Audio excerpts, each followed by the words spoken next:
Hey, Melissa here with Lessons Along the Way. I actually wanted to tell you about, it's kind of a testimony, a little bit, about what's been happening my past year. Um, I did not foresee the house hunting process to be this crazy, and I ended up in a lot of different places, living in different places that I didn't expect. Different cities, different family members, different friends. My husband and I were apart a little bit, actually a lot, and now I feel like a military wife readjusting. But that was never expected in this process. Who does expect that, right?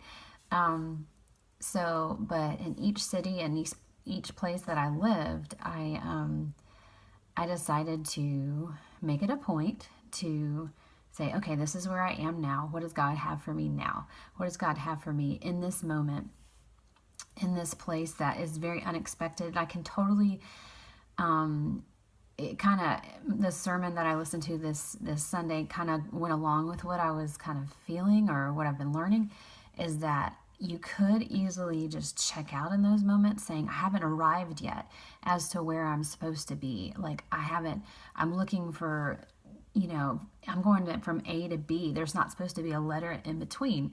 But a lot of times, oftentimes, there is in between times.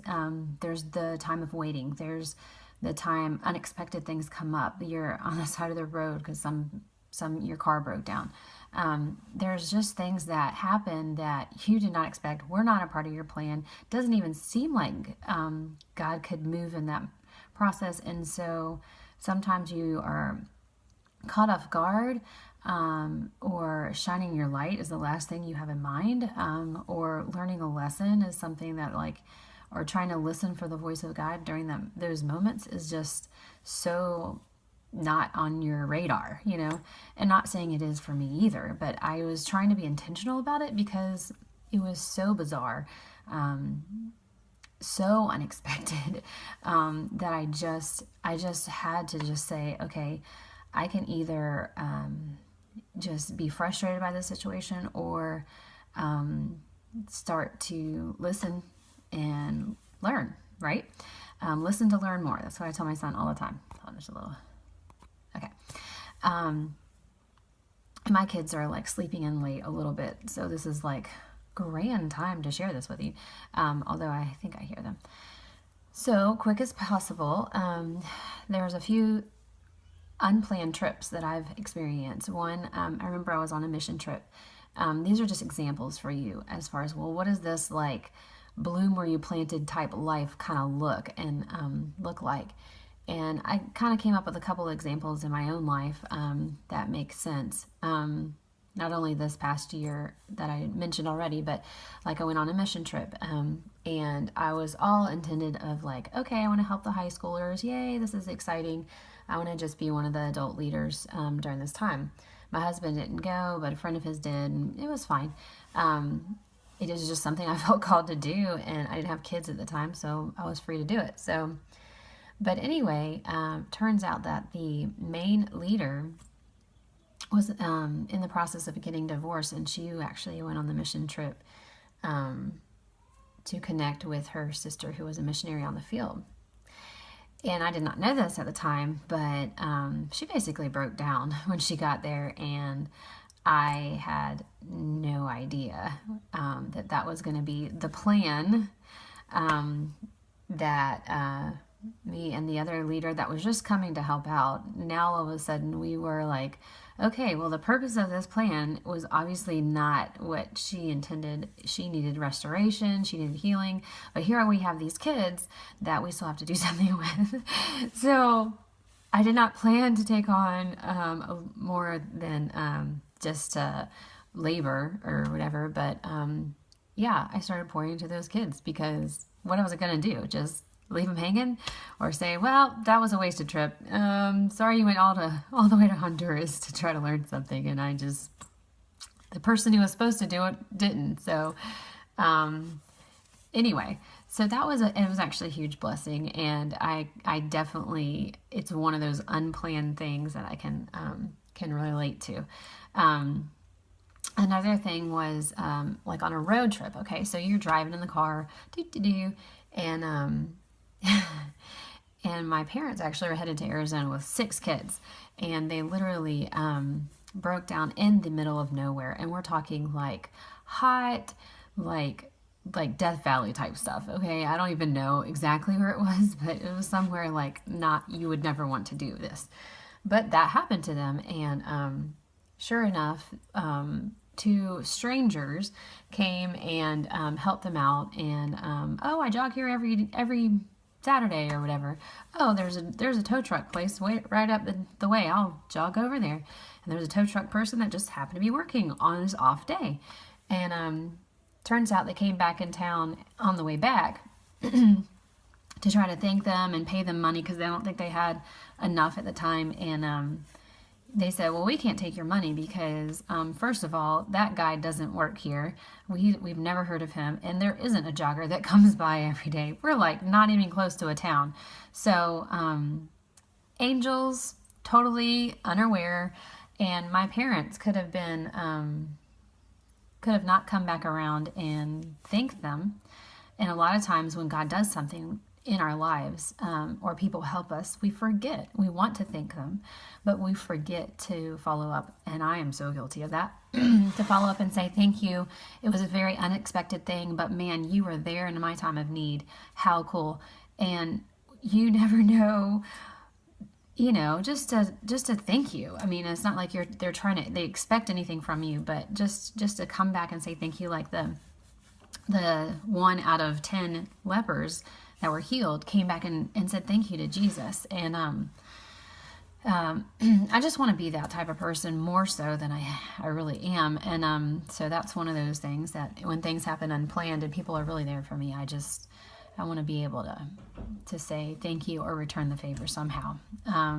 Not necessary. It's not just thanks is just the least we can do, I guess.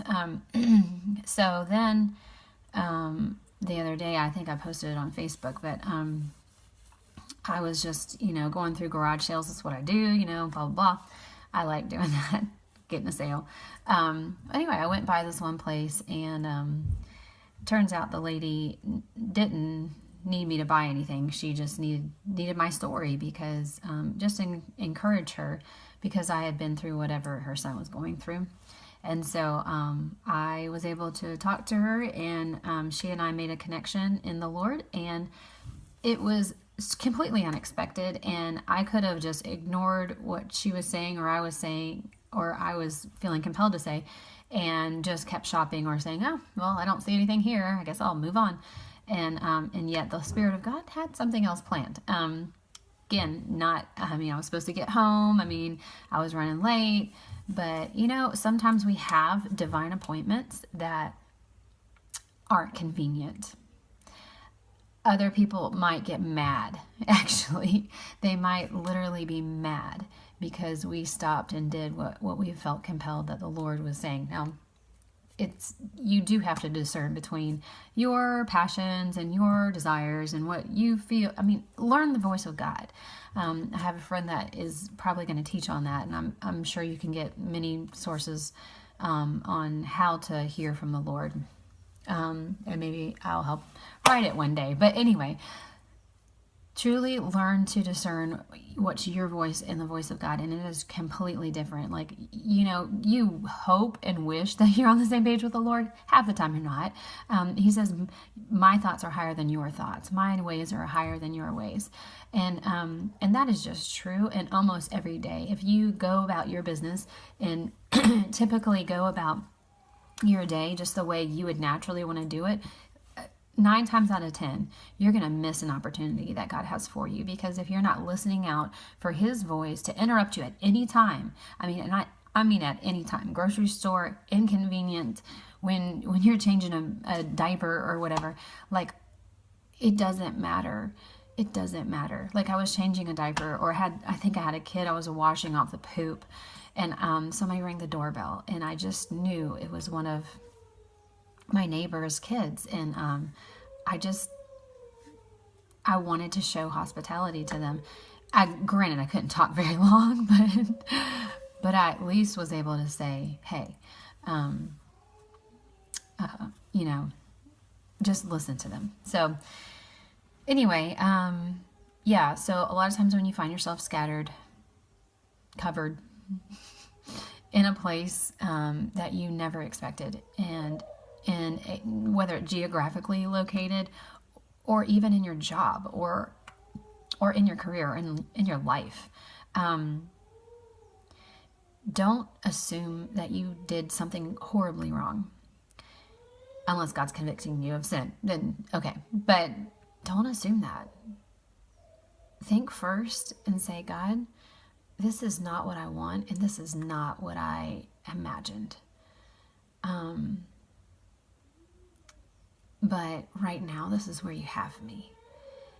And I want to be faithful with what you've given me right here and right now. And that's actually why I am sharing and taking the time to, out of my day when I think my kids are now crying because they need breakfast, but that's why I'm taking the time, is because I have a heart to share.